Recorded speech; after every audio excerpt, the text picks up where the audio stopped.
ድሃ ያለ ድሃ አይደለሁም ብሎ መኖርም ይቻላል። ጥሩ ነው ጥሩ አይደለም ሌላ ጥያቄ። ያ ድህነት መቀጠል እስከቻለ ድረስ በድህነቱ መኖር እስከቻለ ድረስ እንደ አማራጭ ሊወሰድ ይችላል።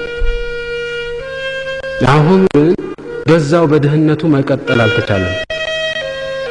ሳስቴነብል አልሆነም ድህነት። that is the problem ከኛ ጋር ነበረ። አሁን ግን በዛች በድህነት ለበልም መቀጠል የማይቻልበት ደረጃ ላይ ተደረሰ።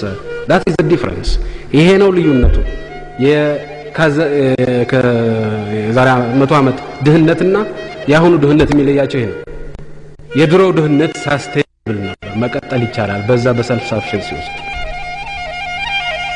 በዛው በሰልፍ ሳፊሸንሲ የድህነት ሰልፍ ሳፊሸንሲ ውስጥ መኖር ጥሩ ነው አይደለም ሌላ ጥያቄ ነው።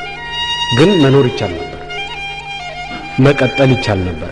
ያ አልተቻለም። አሁን that is the difference። ልዩነቱ ይሄ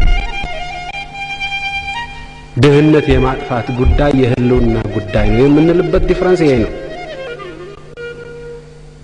ድህነት ማጥፋት እኮ በራሱ እንደ አንድ አጀንዳ ሊወሰድ ይችላል። የሁሉና ቢሆንም ባይሆንም ድህነት መጥፎ